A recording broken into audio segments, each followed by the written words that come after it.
पहली खबर की बात करते हैं तो वो करगिल विजय दिवस को लेकर आ रही है।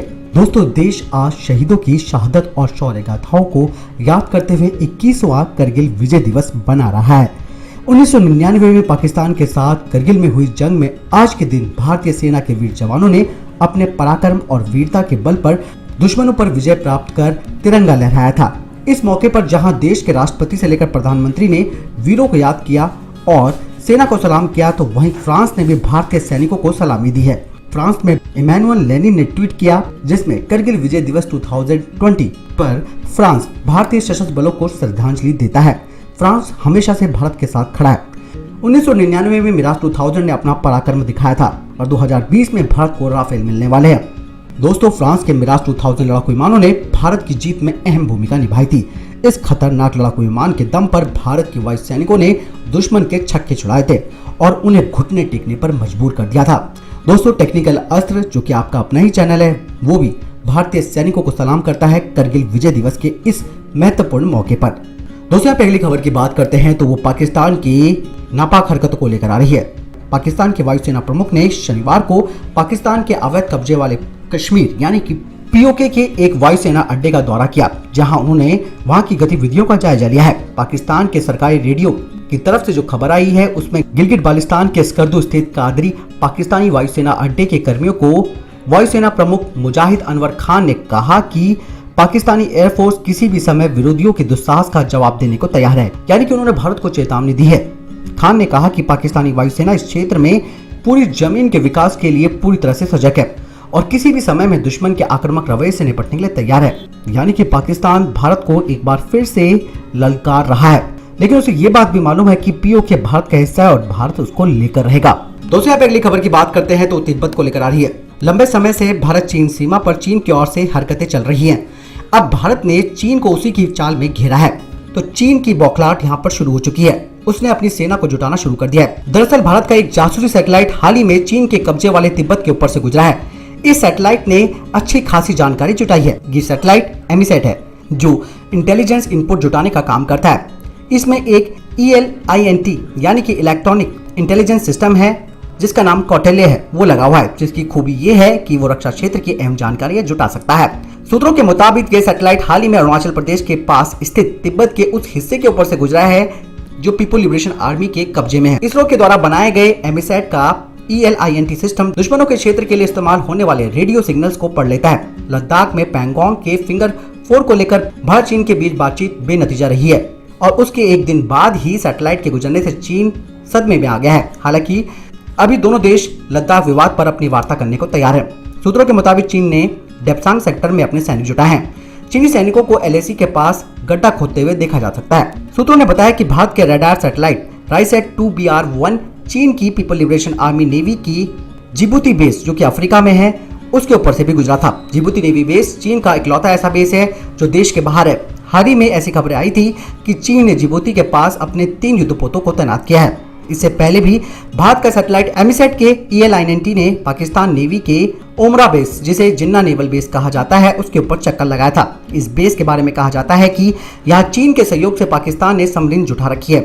हालांकि भारत और चीन के बीच वार्ता जारी है, लेकिन आशंका जताई जा रही है कि पाकिस्तान और चीन मिलकर सर्दियों तक भारत के खिलाफ कश्मीर और लद्दाख में दोहरी लड़ाई की तैयारी में है। दोस्तों, अगली खबर की बात करते हैं तो अलकायदा को लेकर आ रही है। संयुक्त राष्ट्र की एक रिपोर्ट में कहा गया है कि पाकिस्तान में करीबन 6000 से 6500 आतंकवादी पड़ोसी देश अफगानिस्तान में सक्रिय हैं, जिनके अधिकतर संबंध तहरीक-ए-तालिबानी पाकिस्तान से हैं और वे दोनों देशों के लिए खतरा हैं। खबरों की माने तो बांग्लादेश, भारत, पाकिस्तान में 150 से 200 संगठन इसके सदस्य हैं। साथ ही इनका मौजूदा जो सरगना है ओसामा महमूद, जिसने मारे गए असीम उमर की जगह ली है, वो इस वक्त एक्टिव हो चुका है। रिपोर्ट की माने तो वो अपने पूर्व सरगना का मौत का बदला लेने के लिए जवाबी कार्रवाई की साजिश रच रहा है।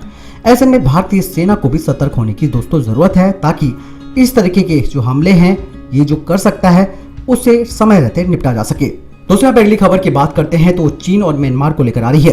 हाल ही में म्यांमार थाईलैंड सीमा के बीच अवैध चीनी हथियार बरामद हुए हैं, जिसके बाद उत्तर पूर्वी क्षेत्र में एक बार फिर विद्रोह भड़काने की कोशिश को लेकर भारत की चिंता बढ़ गई है और इस बात को यूरोपीय थिंक टैंक ने कहा है और भारत को सजग रहने की बात कही है।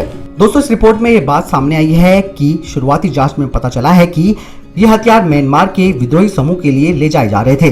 आपको बता दें कि इस बात ने भारत को फिर से एक बार चेता दिया है कि आतंकी समूह को चीन के द्वारा समर्थन दिया जा रहा है। सूत्रों से मिली जानकारी के मुताबिक इन हथियारों का इस्तेमाल AA यानी कि अरकान आर्मी इसका इस्तेमाल कर सकती है। जब्त किए गए सारे हथियार असली हैं और चीनी निर्मित है। इस रिपोर्ट में कहा गया है कि भारत में नॉर्थ ईस्ट के विद्रोही जो कि वर्षों से म्यांमार की शरण लेते रहे हैं और अरकान आर्मी जिसकी जड़ें म्यांमार के रखाइन स्टेट में हैं, दोनों भारत के लिए सुरक्षा की चुनौतियां पेश कर सकते हैं। राष्ट्रीय सुरक्षा के लिए खतरा होने के साथ वे भारत की एक्ट ईस्ट पॉलिसी में भी अड़चन डालते हैं। यूनाइटेड स्टेट मिलिट्री इंटेलिजेंस के एक पूर्व अधिकारी ने कहा है कि चीन का म्यांमार में डिप्लो आतंकवाद बढ़ रहा है। साथ ही म्यांमार में कूटनीतिक प्रभाव जमाने के लिए चीनी समूह अरकान आर्मी को फंड और आधुनिक हथियार भी मुहैया करा रहा है। यानी कि यहाँ पर भारत की चिंता एक बार फिर से बढ़ गई है, क्योंकि नॉर्थ ईस्ट में विद्रोहियों को भड़का सकता है चीन और ये हथियार मिलना उसका एक जीता जागता उदाहरण है। दोस्तों, यहाँ पे अगली खबर पाकिस्तान को लेकर आ रही है। भारत के खिलाफ पाकिस्तान अपनी युद्धक तैयारियों को मजबूत करने में लगा हुआ है। उसने अभी हाल ही में स्कर्दू एयरबेस पर JF-17 फाइटर जेट को तैनात किया है। इतना ही नहीं, पाकिस्तान ने LOC के पास अपने 4 एयरबेसों को भी हाई अलर्ट पर रख दिया है। लद्दाख के बेहद नजदीक इस एयरबेस का इस्तेमाल पाकिस्तान के साथ चीनी एयरफोर्स भी करती है। ऐसे में भारत के लिए चीन के साथ पाकिस्तान के मोर्चों पर चिंता बढ़ गई है। रणनीतिक रूप से POK के स्कर्दू में स्थित पाकिस्तानी वायुसेना के इस एयरपोर्ट का काफी महत्व है। यहाँ से श्रीनगर और लेह की दूरी मात्र 200 किलोमीटर है। यहाँ से उड़ान भरने के बाद पाकिस्तानी लड़ाकू विमान मुश्किल से 5 मिनट में भारतीय वायु सीमा में प्रवेश कर सकते हैं। हालांकि वे भारत की सीमा पर तैनात एयर डिफेंस को भेद नहीं सकते। स्कर्दू के इस नए एयरपोर्ट पर अंडरग्राउंड फ्यूल स्टेशन और हथियार डिपो का निर्माण भी किया गया है। पाकिस्तान यहाँ से चीन पाक इकोनॉमिक कॉरिडोर की भी निगरानी करना चाहता है। बता दें कि स्कर्दू में पाकिस्तान का सिविल एयरपोर्ट पहले से मौजूद है। दोस्तों, यहाँ पर अगली खबर पाकिस्तान और चीन को लेकर आ रही है। चीन लंबे समय से पाकिस्तान की राजनीतिक और अर्थव्यवस्था पर कब्जा जमाने का फैसला कर चुका है। पाकिस्तान के प्रधानमंत्री इमरान खान चीनी राष्ट्रपति शी जिनपिंग का सपना पूरा करते हुए दिख रहे हैं। इमरान को देश की संप्रभुता की चिंता नहीं है। एशिया टाइम्स में प्रकाशित रिपोर्ट के मुताबिक इमरान खान वास्तव में पाकिस्तानी सेना की कठपुतली है। वे चीन के राष्ट्रपति के आगे इस कदर झुक जाते हैं कि देश के कायदे कानून ताक पर रख देते हैं।